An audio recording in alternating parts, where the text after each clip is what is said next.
அனைவருக்கும் வணக்கம். இன்னைக்கு மே 13 சட்டசபை நடந்துச்சு. இன்னைக்கு டிவிகேவோட பார்ட்டி நாங்கள் மெஜாரிட்டியாக இருக்கோம் அப்படிங்கிறத பெரும்பான்மையை நிரூபிக்கிறதுக்காக வாக்கெடுப்பு சட்டசபையில் நடத்தினாங்க. இதில் 144 எம்எல்ஏ டிவிகே சைடு சப்போர்ட்டராக, அதாவது இவங்கள்ட்ட இருந்த 108, அதில் விஜய் 2 இடத்துல போட்டிருந்தார். ஸோ 107, அதுலேயும் இந்த ஒரு ஓட்டில் ஜெயிச்சவங்களையும் வாக்கெடுப்பில் கலந்துக்க கூடாதுன்னு சொல்லிட்டாங்க. ஸோ அதனால் 106 ப்ளஸ் இவங்களுக்கு எக்ஸ்ட்ராவாக ஏடிஎம்கே அப்புறம் காங்கிரஸ் கூட்டணியிலே இணைஞ்சிட்டாங்க. அது போக டோட்டலாக 144 எம்எல்ஏக்களோட ஆதரவு கிடச்சி இவங்க பெரும்பான்மை கட்சியாக இப்போது முதல்வராக விஜய் அவர்கள் கண்டினியூ பண்ணுறாங்க. இது 6 மாதம் வரைக்கும் மறு வாக்கெடுப்பு எதுவுமே கிடையாது. இவங்களுக்கு பெரும்பான்மையை நிரூபிக்கணும் அப்படின்னு 6 மாதத்துக்கு எந்த அவசியமும் கிடையாது. இந்த கவர்மெண்ட்டுக்கு 6 மாதம் எந்த பிரச்சனையும் இல்லாமல் இருக்கும். அதுக்கு மேலே ஏதாச்சும் எம்எல்ஏக்கள் அதிருப்தி தெரிவித்தாங்க அப்படின்னா தான் அடுத்த கட்ட நடவடிக்கை இருக்கும். இப்போது இன்றைக்கி நடந்த சட்டசபையில் கொஞ்சம் இன்ட்ரெஸ்டிங்காக இருந்த விஷயத்தெல்லாம் நம்ம கொஞ்சம் பார்க்கலாம். எதிர்க்கட்சி தலைவர் உதயநிதி ஸ்டாலின் அவர்கள் இன்னைக்கு பேசினாங்க. அவங்க பேசின விஷயம் என்ன அப்படின்னா, ஃபுல்லாகவே தாவேக்காவை அட்டாக் பண்ணுற மாதிரி தான் பேசினாங்க. அதாவது நீங்கள் தீய சக்தி தூய சக்தி இப்படியெல்லாம் பேசிட்டு இப்போது பிஜேபியோட கூட்டணி இருந்த ஒரு கட்சிகிட்ட போய் நீங்கள் ஆதரவு வாங்கியிருக்கீங்க அப்படின்னா என்ன அப்படின்ற மாதிரி கேட்டாங்க. சனாதனம் ஒழிக்கப்பட வேணும் அப்படின்னு கடைசியாக முடிக்கிறப்ப சொன்னாங்க. குதிரை பேரம் நடந்துச்சு, குதிரை பேரம் நடத்தி தான் நீங்கள் இந்த எம்எல்ஏக்களெல்லாம் வாங்கியிருக்கீங்க. இன்ஸ்டா ரீல் ஆட்சியாக இது இருக்கக்கூடாது, ரியல் ஆட்சியாக இருக்கணும். உங்களுக்கு எதிராக உங்களோட டிவிகே கட்சிக்கு எதிராக 65% மக்கள் ஓட்டு பண்ணியிருக்காங்க. உங்கள் கட்சி பிடிக்காம அப்படிங்கிற மாதிரியும் மீன் பண்ணி சொன்னார். ரொம்ப நேரம் பேசினார். ஆனால் பேப்பரில் எழுதி வச்ச மாதிரி தான் படித்தாங்க.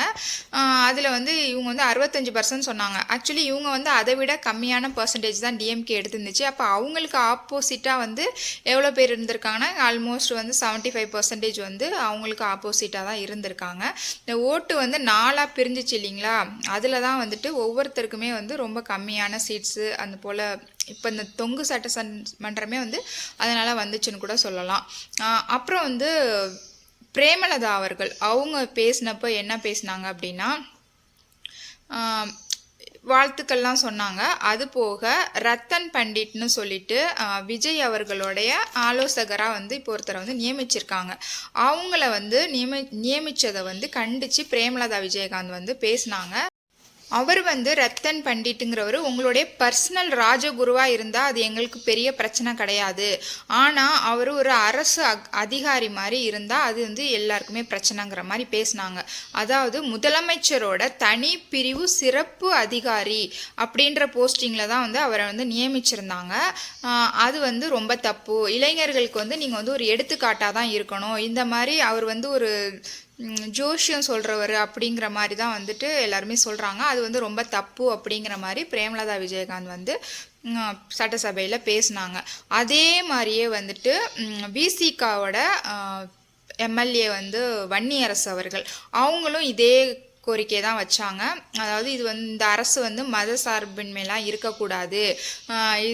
இந்த அதிகாரியை நீங்கள் இவரை அதிகாரியாக நியமித்தது சரி, இது மத கொள்கை அந்த கோட்பாட்டுக்குள்ளெல்லாம் வராது அதுன்னு சொல்லிட்டு அந்த விஷயத்தை அவங்களும் கண்டிச்சாங்க. அதே போல் தமிமுன் அன்சாரி அவரும் இந்த விஷயத்த கண்டித்து பேசினார். ஸோ இந்த 3 பேருமே இந்த விஷயத்த கண்டித்து பேசினாங்க.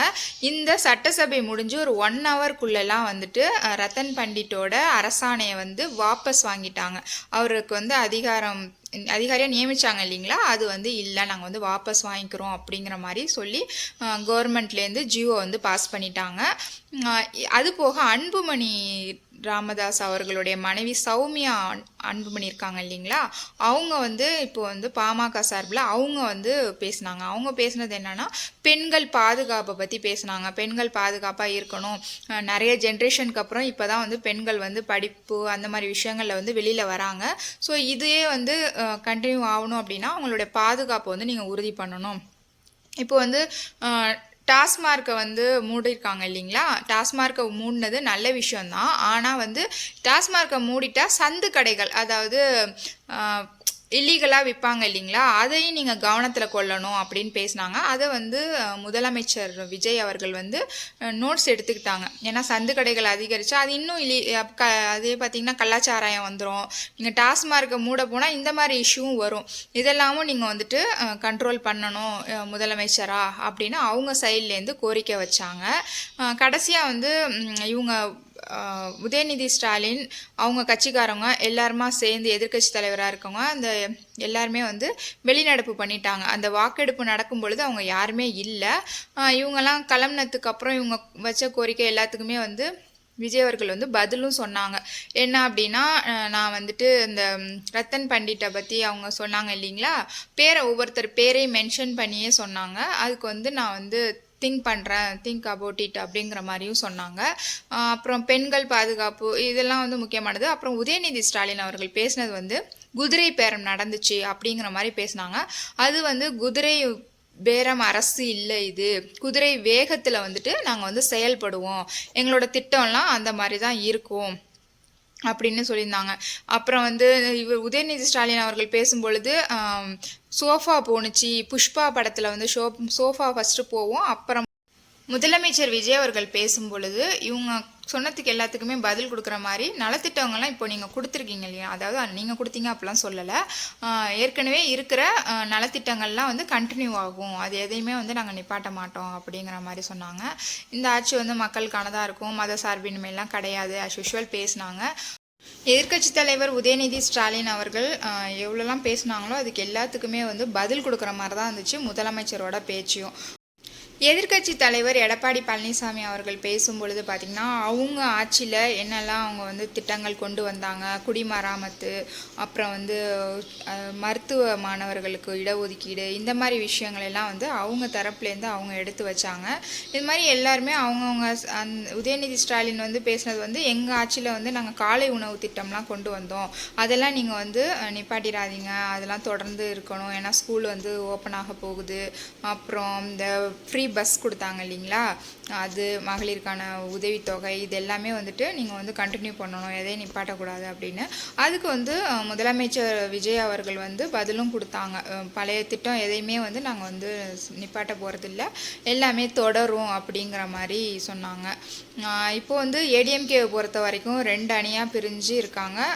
25 பேர் வந்து 25 எம்எல்ஏக்கள் வந்து விஜய் அவர்களுக்கு ஆதரவு தெரிவிச்சிருக்காங்க. 22 பேர் வந்து எடப்பாடி அவர்களோட சேர்ந்து இந்த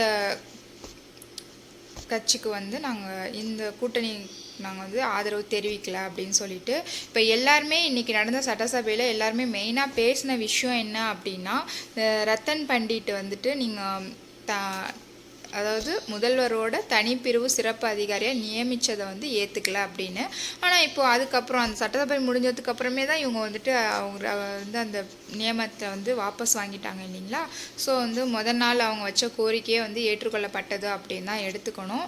இனி வரும் காலங்களில் சட்டமன்றம் எப்படியெல்லாம் இருக்குது, அதாவது டேட்டு குறிப்பிடாமல் தான் வந்து முடிச்சுக்கிட்டாங்க. 11:55 முடிஞ்சிருச்சு. அடுத்து எப்போது சட்டசபை கூடும் அப்படிங்கிறது தேதி குறிப்பிடலை. அடுத்து எப்போது என்னங்கிறத பார்க்கலாம். அடுத்தடுத்த வீடியோவில் அரசியல் நிகழ்வுகள் என்ன நடக்குது அப்படிங்கிறதையும் நம்ம பேசுவோம். உங்களுக்கு என்னோடய வீடியோ பிடிச்சிருந்துச்சு அப்படின்னா என்னோடய சேனலை சப்ஸ்கிரைப் பண்ணுங்கள். தேங்க்ஸ் ஃபார் வாட்சிங்.